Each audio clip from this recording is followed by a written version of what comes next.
श्री कृष्ण ने ऐसे बचाई द्रौपदी की लाज। युधिष्ठिर जुए में अपना सर्वस्व हार गए थे। छल पूर्वक शकुनी ने उनका समस्त वैभव जीत लिया था। अपने भाइयों को, अपने को और रानी द्रौपदी को भी बारी बारी से युधिष्ठिर ने दांव पर रखा। जुआरी की दुराशा उसे बुरी तरह ठगती रहती है। कदाचित अब की बार सफलता मिले, किंतु युधिष्ठिर प्रत्येक दांव हारते गए। जब वे द्रौपदी को भी हार गए, तब दुर्योधन ने अपने छोटे भाई दुःशासन के द्वारा द्रौपदी को उस भरी सभा में पकड़ मंगवाया। दुरात्मा दुःशासन पांचाली के केश पकड़कर घसीटता हुआ उन्हें सभा में ले आया। द्रौपदी रजस्वला थे और एक ही वस्त्र पहने थी। विपत्ति यहीं समाप्त नहीं हुई। दुर्योधन ने अपनी जांघ खोलकर दिखाते हुए कहा, दुःशासन, इस कौरवों की दासी को नंगा करके यहाँ बैठा दो। सभा भरी थी। वहां धृतराष्ट्र थे, पितामह थे, द्रोणाचार्य थे, सैकड़ों सभासद थे, वयोवृद्ध विद्वान थे, शूरवीर थे और सम्मानित पुरुष भी थे। ऐसे लोगों के मध्य पांडवों की वह महारानी, जिसके केश राजसूय के अवभूत स्नान के समय सिंचित हुए थे, जो कुछ सप्ताह पूर्व ही चक्रवर्ती सम्राट के साथ साम्राज्ञी के रूप में समस्त नरेशों द्वारा वंदित हुई थी, रजस्वला होने की स्थिति में केश पकड़कर घसीट लाई गई और अब उसे नग्न करने का आदेश दिया जा रहा है। होने को वहां विदुर भी थे, किंतु उनकी बात कौन सुनता। द्रौपदी ने अनेक बार पूछा। युधिष्ठिर जब अपने आप को हार चुके थे, तब उन्होंने मुझे दांव पर लगाया था। अत धर्मत मैं हारी गई या नहीं, किंतु भीष्म जैसे धर्मज्ञों ने भी कोई निश्चित उत्तर नहीं दिया। जिसकी भुजाओं में 10,000 हाथियों का बल था, उस दुरात्मा दुःशासन ने द्रौपदी की साड़ी पकड़ ली। मेरे त्रिभुवन विख्यात शूरवीर पति। द्रौपदी व्याकुल होकर इधर उधर देख रही थी कि कोई उसकी रक्षा करेगा, किंतु पांडवों ने लज्जा तथा शोक के कारण मुख दूसरी ओर कर लिया था।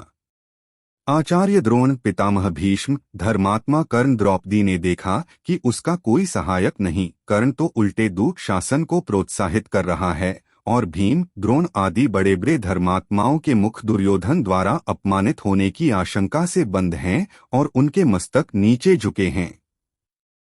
एक वस्त्रा अबला नारी, उसकी एकमात्र साड़ी को दुःशासन अपनी बल भरी मोटी भुजाओं के बल से झटके से खींच रहा है। कितने क्षण द्रौपदी साड़ी को पकड़े रह सकेगी?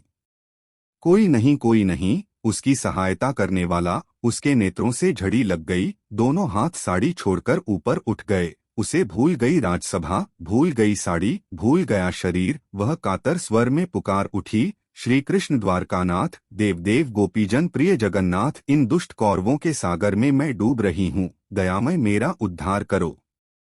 द्रौपदी पुकारने लगी, पुकारती रही उस आर्तिनाशन असहाय के सहायक करुणार्णव को। उसे पता नहीं था कि क्या हुआ या हो रहा है। सभा में कोलाहल होने लगा। लोग आश्चर्यचकित रह गए। दुःशासन पूरी शक्ति से द्रौपदी की साड़ी खींच रहा था। वह हांफने लगा था। थक गई थीं 10 सहस्त्र हाथियों का बल रखने वाली उसकी भुजाएं। द्रौपदी की साड़ी से रंग बिरंगे वस्त्रों का अंबार निकलता जा रहा था। वह 10 हाथ की साड़ी पांचाली के शरीर से तनिक भी हट नहीं रही थी। वह तो अनंत हो चुकी थी। दयामय द्वारकानाथ रजस्वला नारी के उस अपवित्र वस्त्र में ही प्रविष्ट हो गए थे। आज उन्होंने वस्त्रावतार धारण कर लिया था और अब उनके अनंता का ओरछोर कोई कैसे पा सकता था। विदुर, यह कोलाहल कैसा है? अंधे राजा धृतराष्ट्र ने घबराकर पूछा। महात्मा विदुर ने बताया, दुःशासन द्रौपदी की साड़ी खींचते खींचते थक चुका है। वस्त्रों का ढेर लग गया है। आश्चर्यचकित सभासदों का यह कोलाहल है। साथ ही आपकी यज्ञशाल में श्रृंगाल घुस आए हैं और रो रहे हैं। दूसरे भी बहुत से अपशकुन हो रहे हैं।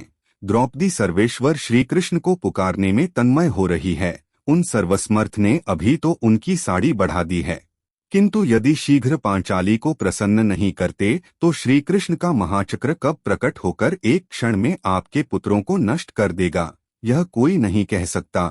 आपके सभासद तो भयव्याकुल होकर कोलाहल करते हुए दुर्योधन की जो निंदा कर रहे हैं, उसे आप सुन ही रहे हैं।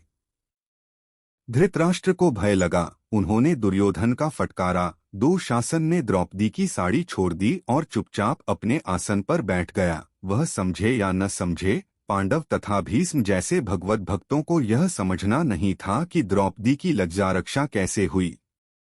अगर आपको यह प्रस्तुति अच्छी लगी हो तो हमारे channel like subscribe comment share अवश्य करें।